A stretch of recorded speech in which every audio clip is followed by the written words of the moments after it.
Hey everyone, welcome to the show. Ever catch yourself wondering what your life would look like from the outside, like a highlight reel of all the choices you've made, big and small? Well, get this, the book we're diving into today actually explores that idea. It's called The Love of My Afterlife by Kirsty Greenwood. Ah, I love this one. Right. It's a romance novel, contemporary, with a touch of fantasy, like a dash of the supernatural. Yeah, yeah. But it really makes you think. So if you're looking for a read that'll make you laugh, cry, and maybe question everything you thought you knew about, well, life, love, second chances, this is it. Links in the description, by the way. And hey, don't forget to hit that like button and subscribe so you don't miss out on any future deep dives. Okay, so let's jump into this Love of My Afterlife thing. Yeah, let's. What I think is so cool about Greenwood's approach is how she takes this, wild concept, being given a second chance at life, right? It makes it feel so real, so relatable. I know. It's like, boom, you're dead. But wait, there's a contract for your return. Exactly. Do we meet Delphie, our main character, right at this crazy turning point? I mean, talk about a bad day. Seriously. She wakes up and she's not only dead, but she's also face to face with this bizarre agreement, like the terms and conditions for coming back to life. And let's talk about where she finds herself. I mean, picture this. You open your eyes and you're in, get this, a laundromat. Right. Not exactly Devin's waiting room. I know. It's such a clever choice of setting. Laundromats are all about cleaning, starting fresh, getting rid of the old stuff. It's like a giant metaphor, right, for what Delphi's going through. Totally. And running this otherworldly laundromat is Merritt, who's like Delphie's afterlife therapist. Yeah, the Afterlife Therapist. I love that Greenwood went there. And here's the kicker. Merritt is obsessed with romance novels. Oh, I know. Like, even in death, we can't escape those tropes of love and happy endings, can we? It's hilarious, and it makes you think. Anyway, so Merritt lays it all out for Delphie. She has just 10 days to get a kiss from her soulmate, this guy named Jonah. Otherwise, she's stuck in Evermore, the afterlife, like forever. Talk about pressure. Intense. But before Delphie can even start looking for this Jonah guy, Merritt shows her this Was Your Life video. Oh, man, that video, it's where things get really deep, I think. Right. So it's like a highlight reel of Delphie's life. But it's surprisingly sad. It's all about missed opportunities, things she never did, a life that just kind of happened. Yeah, like she was sleepwalking through it almost. Exactly. And I think we can all relate to that feeling a little bit, right? Like, am I really living or am I just going through the motions? I mean, imagine if you watched your life flash before your eyes. What would it show? That's the question, isn't it? Would it be a story of regrets, like Delphie's? Or something else entirely? This book really makes you stop and examine your own choices. Like, are we following our dreams? Are we putting our energy into the things that matter? Big questions. Right. So Delphie, she's got this newfound awareness thanks to the not-so-happy highlight reel and a love contract, literally drawn up by a romance novel-loving afterlife therapist. And she's off on this mission to find Jonah. The problem is she barely remembers him. And get this, he's basically a ghost online. Like, no social media, no digital footprint whatsoever. Oh, is this crazy in today's world? I know. It's like he's intentionally off the grid. And so Delphie ends up on this wild goose chase, running into all sorts of quirky characters along the way. It's a lot. And the characters are brilliant, like Frida. She's this free-spirited dog walker. Honestly, she's a total whirlwind of chaos. I love Frida. Me too. She reminds me of someone, I just can't put my finger on who, but, she represents something in Delphie, I think.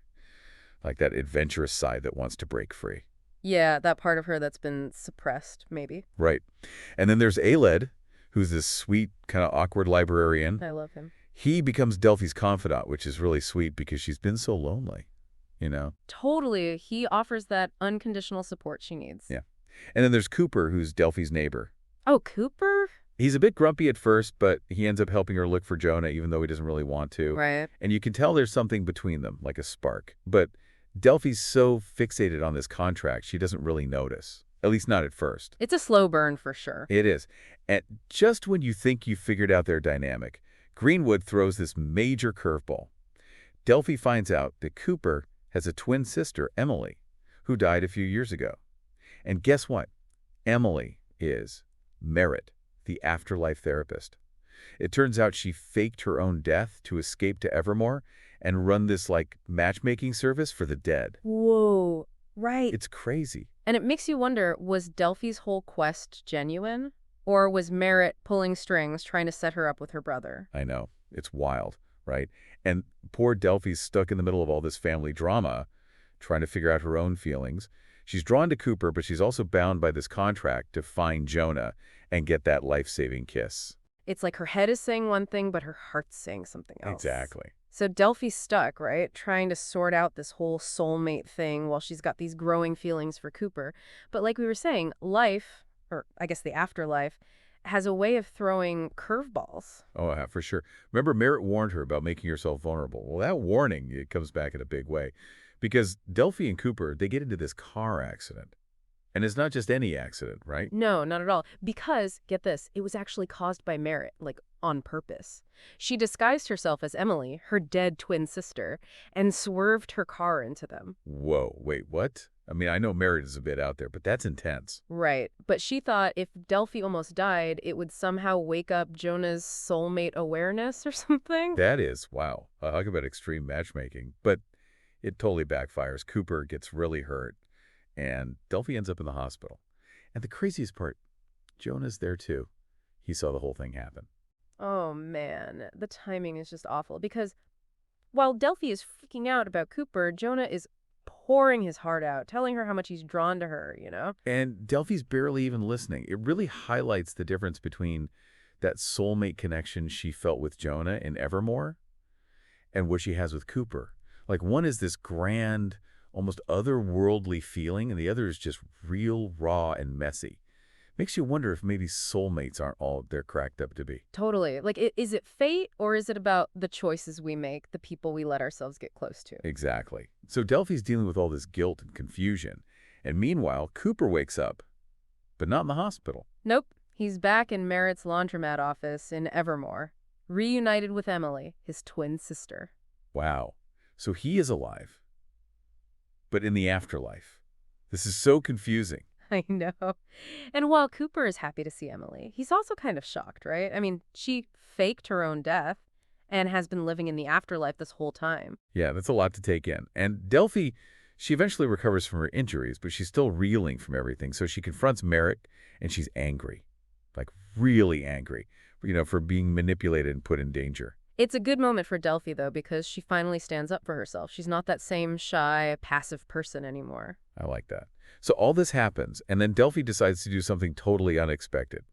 She decides to confront Jen, her childhood bully. Oh, wow, yeah. Out of nowhere, it seems like. But it makes sense when you think about it. It's like Delphie's finally ready to face those old wounds, to get some closure. And what happens with Jen is really interesting because Jen doesn't even really remember Delphie. Like, she vaguely remembers their interactions, but she doesn't remember hurting her. And she says after she moved away, she just forgot about Delphie completely. That's crazy. Like, their shared history just vanished from Jen's memory. Yeah. It makes you think about how unreliable memory can be, right? And how two people can experience the same events so differently. For sure. And for Delphie, it's a bittersweet realization. Because on one hand, she doesn't need Jen's apology anymore. But on the other hand, it really reinforces that feeling of being invisible, forgotten. Yeah, it's tough. And remember, Delphie is running out of time. She has less than 2 days left to get that kiss from Jonah. But with Cooper stuck in Evermore and her heart pulling her in a totally different direction, things are looking pretty impossible. I know. What's she going to do? Well, instead of focusing on herself, Delphie decides to do something for someone else. She throws a party. Not for her return from the dead or anything, but for her neighbor, Mr. Yoon. He's this older guy who's really lonely. That's actually really sweet. Like, she's finally starting to think outside of her own drama. Yeah, exactly. But then at the party, things get even more complicated because Cooper's mom accidentally spills the beans that Cooper is totally in love with Delphie. Whoa. So now everyone knows except Delphie. Pretty much. And remember, she's supposed to be chasing after Jonah. But before anything can happen with that, Merritt shows up with some bad news. Oh no, what now? Well, her whole matchmaking scheme, with Cooper and Delphie, it's been discovered by Eric, who's another Afterlife therapist, and they have this whole rivalry going on. Oh man. So Merritt's in trouble. Big time. And to make things worse, she admits that she caused the car accident. She was terrified Delphie would choose to go back to Evermore and leave Cooper heartbroken, so she decided to take things into her own hands. Wow. That's a lot to process. I know, right?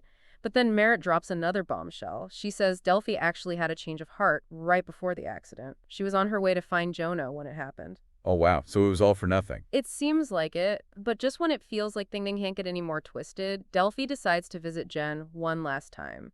She wants to finally put the past behind her, but what she finds out changes everything. So we left off with Delphie going to see Jen Wright, that last visit. Well, it turns out that conversation, it kind of throws a wrench in everything. Yeah, it does, because during their talk, Jen drops this huge bombshell. She tells Delphie that not only does she not really remember hurting her, but she actually completely forgot about Delphie after moving away. It's like their whole shared past, it just vanished from Jen's mind. Poof. Gone. It's wild, right? I mean, it makes you wonder, like, how much of what we remember is even accurate, and how two people can experience the same event, and it leaves completely different marks on their memories. Absolutely. And for Delphi, it brings up all sorts of mixed emotions. I mean, in a way, it's freeing, right? She doesn't need Jen's apology anymore, but at the same time, it just reinforces that deep feeling of loneliness, of being invisible. Totally. And while Delphi is processing all of that, back at Mr. Jung's party, things take a turn, like a really bad turn. Cooper suddenly collapses. Remember how Merritt said Cooper was still tethered to her somehow? Yeah. Well, it turns out that her returning to Earth, it had these, like, unforeseen consequences. She kind of dragged Cooper back with her, but not in a good way. Oh, no. He's alive, but unconscious. Oh, gosh. Stuck in this weird limbo then. Pretty much. And to make things even crazier, Jonah shows up at the hospital right as Cooper is brought in. Oh, no. Talk about bad timing. So Delphi is caught between worrying about Cooper and this deadline on her contract with Merritt. And then Merritt shows up and offers this, like, crazy idea, a total gamble. This is where it gets really intense. I know. So Merritt says since Cooper's soul is still linked to hers, there might be a loophole. To bring Cooper back, really back, Delphi has to kiss him. Whoa. It's this huge choice, right? Stay on Earth for Jonah, the soulmate she met in Evermore. Or follow her heart and fight for Cooper. I was on the edge of my seat. What did she do? Well, Delphi, she chooses love. She kisses Cooper. And I don't want to spoil the ending, but let's just say it's beautiful. Really heartwarming. It shows you that sometimes the greatest love stories aren't about fate. They're about the choices we make. And the people we choose to share our lives with. Exactly. Well, that's the love of my afterlife in a nutshell, folks. What a journey. I know, right? It's funny, heartbreaking, and thought-provoking all at the same time. So, listeners, what did you think? Yeah. What part of Delphi's story really stuck with you? What would your This Was Your Life video look like? Tell us in the comments below. And don't forget to like and subscribe for more deep dives into the books we love. Thanks for listening, everyone.